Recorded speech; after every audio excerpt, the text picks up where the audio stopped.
ner mala kenyam kanasin kontin baraj me bajeling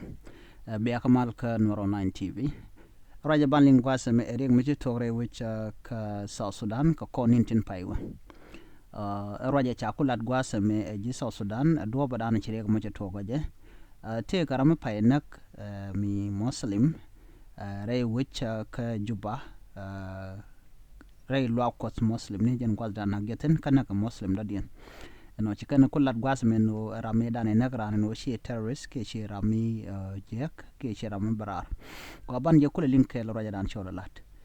secretary general la dung sa Sudan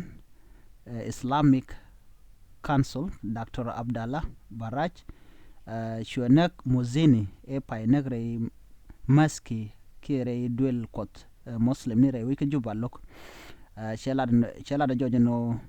she nek terrorist ni ke she nek ne ti jidwar ka shanga nyandang ro baro ka pai bangwan chu police ni wut mission rekal maski ke lwa kosnan la lwa kos muslim shu kana kap ko kor ke mi chalar ishe muzini cha janak re ngang no ma mi shiga gaktin alo ngwas ma shiga gak re lwa kos ka juba no shu janak shu wido ngok ka shu ne dangro ko ken yar ala wajan cheneer che wich ut kana mo che jangu fonde nere lokot en lode ngode kanana ngach ka ngode gor police ni jenu doba dien nagarano duno ramadan shiranak jigala no ram mo shiran do arki shiram bedor karam me aran Sudan ya shiran Sudan Dr. Baraj shuelarno neme edweram kel chu social media la jor ko sherwani telat ka kach chekanen chular jojeno kuma kana netin let ka social media karo kantin de dollar e terrorist jana sheji journalist ni kenetin let ka social media la journalist en kono lar no ramadan nakran ran doar ramadan nakran shiran doar ran mi muslim ka kujemo ramadan shanak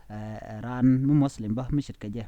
chuji wecho mano bi ka right dien lat ka do mengwa ka shunas la lerno right mitalot dere rek nongre wech ka so Sudan inte kamal ko chala don ramadan shiran beneng re lo ko den dong dera terrorist baraj ba shwe police lar leri ba gwich ke ba moske ba je gwich letin kon leru den ten ke palen kon la kana pal kaje no kon moske chala do je ni she gwat shing naten ka jen gwadan wa ramamo museum wa jenetin randien mi la muslim ka police ken ka raidien ke lo kamrar ka kweke me shitwok lo teroj me din mi kan lat ka dobran je toko je jalan jenu shirame me chewira mo che janguk ne re lo kot muslim ni ne re weke juba ke ka so Sudan roje me kwala lanu ramadan shin ranak re weke juba che terrorist ke shiran doar